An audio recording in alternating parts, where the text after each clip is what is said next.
likely to happen, but any moment, any minutes, things can break down. That's how the transfer market is. So as long as it's not over the line, you have to accept that it can as well not happen. It's never, these kind of things are never guaranteed. So, given all of his experience, Arsene Wenger understandably cautious with regard to the Sanchez and Mkhitaryan deal. But Mkhitaryan going the other way, and it looks like it may well happen in the next 24 hours. Is it now looking a much better deal for Arsenal? Absolutely. I mean, it's been well known that the January window, you don't get that much quality players. But if they can get both of them sort of players, Mkhitaryan and Aubameyang, that'd be two good additions to the squad. And, you know, excellent players, played with each other in Dortmund, had a really good partnership together. So, in that respect, it'd be a much better window for Arsenal, because Sanchez is the main player for Arsenal. Losing him would be a disaster, but if you get them two players in, it'd be a real plus sign for Arsenal Football Club. How much does it soften the blow if they can get Mkhitaryan, Paul? Oh, I think majorly. I'm a big fan of this lad.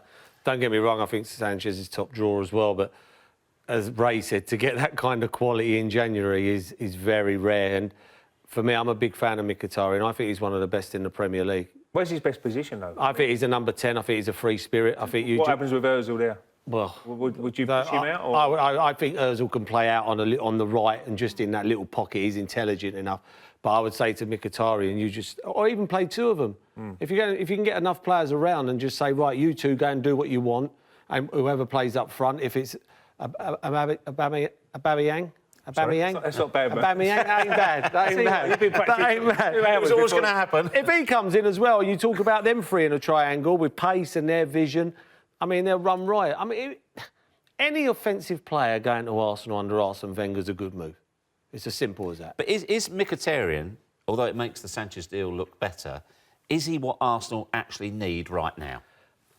No, he's not. They need a centre-half for me. They need a holding midfield player. They definitely need a centre-half. But if he's going to Man United and you can get him to replace him, because they still need someone. You know, otherwise we're going to be in the same scenario. Arsenal are going to be in the same scenario as Everton were 6 months ago. Get rid of Lukaku, you get rid of all his goals. You bring Mkhitaryan in, he might not get as many goals as Sanchez, but his assists will be right up there. So you're not losing too much, but I still need a centre-half. But as an offensive player, you go and play under Arsene Wenger, you know you're going to have a good time. It's free-flowing, you can go and do what you want. It's enjoyable, and Mourinho probably didn't suit him the way he played Mkhitaryan. I mean, the encouraging thing for Arsenal fans is that Arsene Wenger said, look, this is like for like, one going out, one coming in. So it still means even if this deal is done, as we said, he's understandably cautious there because they can fall down last minute. He said, if this deal is done, we will still be very much in the market for other players. Absolutely, yeah, they've got to be. Hence, Aubameyang, the interest there. Well, now, if they can get him 53 million from Dortmund... Well, he's got an unbelievable record. I mean, I looked at his league record before we come on the show and, you know, it's frightening. 98 goals in 143 games in the league for Dortmund. So, you know he can find the back of the net, and that's what they're missing at the moment. Goal scorers. Lacazette's going through that stage where he's struggling to hit the back of the net, and Sanchez you're losing. Walcott even, you know, he can score. You go, I know he hasn't been playing regular, but he's scored over 100 goals for Arsenal. So you're losing players like that. So you need to bring players in. No disrespect to the lads they've got now. You know, Wobie's not an out-and-out goal scorer. Welbeck is not an out-and-out goal scorer.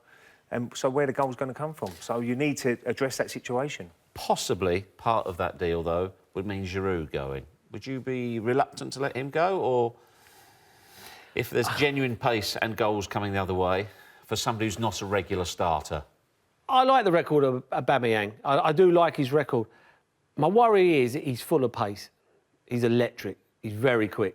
I don't know too many players in my lifetime that have got quicker the older they get. And that's going to be a problem, because he is pace. The other thing with him, and that worries me, he's not turned up a couple of times, refused to play a couple of times for Dortmund. What I read in the paper, what I read, that's worrying. I don't like people like that. I think, you know, you're getting paid by your club, you play. Don't matter what's going on. You know, so that could be a bit of a worry. Van Dijk was like that, though. But he could become a. He could be, yeah, true. But I'm just a little bit worried from a distance. But Giroud, I mean, I think it's staring Chelsea straight in the eye. You look at Chelsea; they were looking at Carroll. He's got an injury. Now they're talking about Peter Crouch.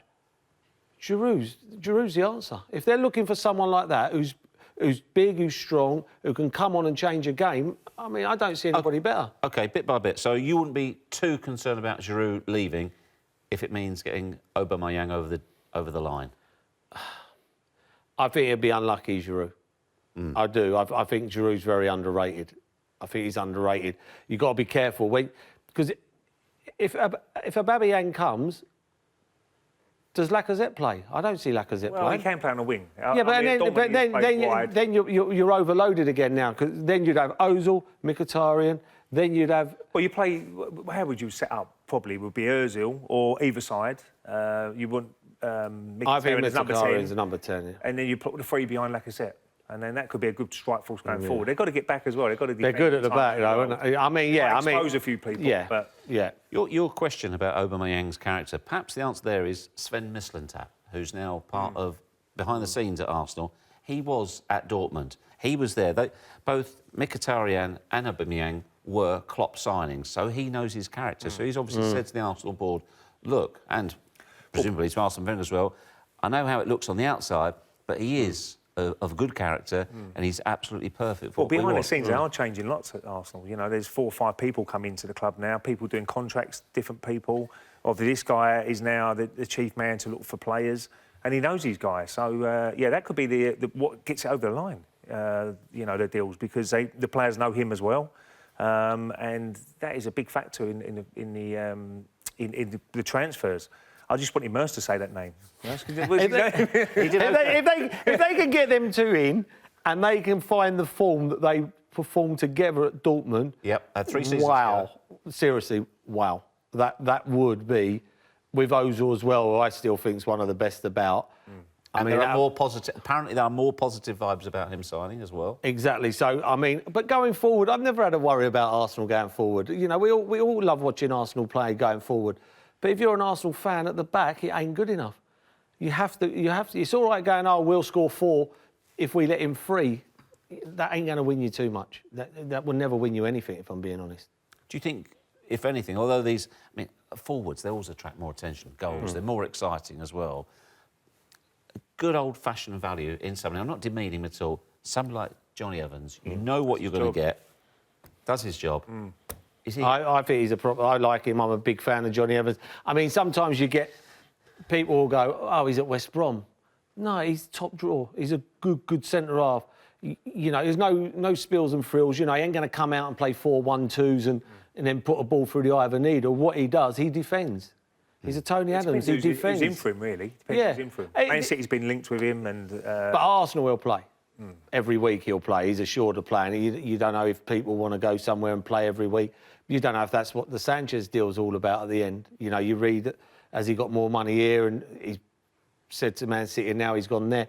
He might want to play. He probably thinks, well, I'm going to play at Man United. Will I play at Man City? I don't think he would have played at Man City, if I'm being honest.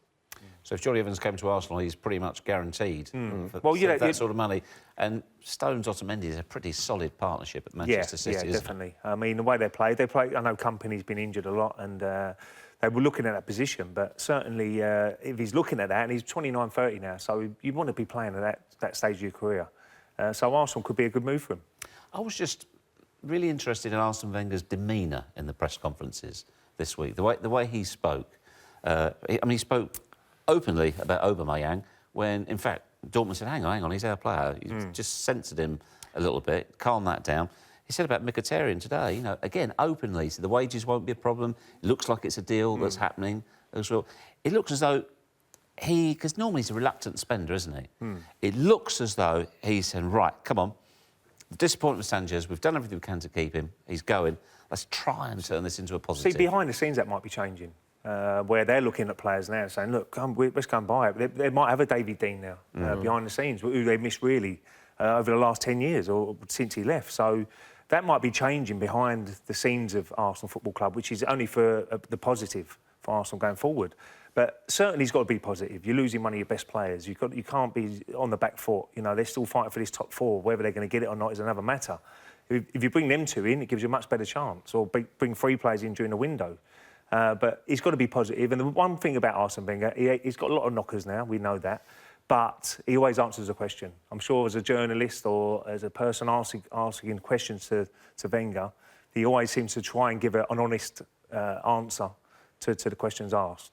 When he sees it, yes. That's not too often. Now, of course, all those questions are very much ifs and buts, because the other question is, what happens if the deal isn't done by tomorrow? Do you think, then, there is a chance he could ever play in an Arsenal shirt again? Yes, of course. If it doesn't happen, he will play on Saturday.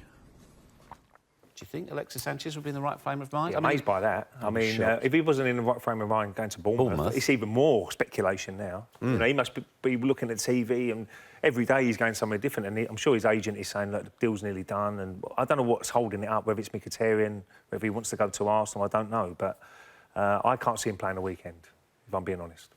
I'll be shocked if he played the weekend. No, he didn't play at Bournemouth. I wouldn't. I'd like to see the reaction in the crowd as well.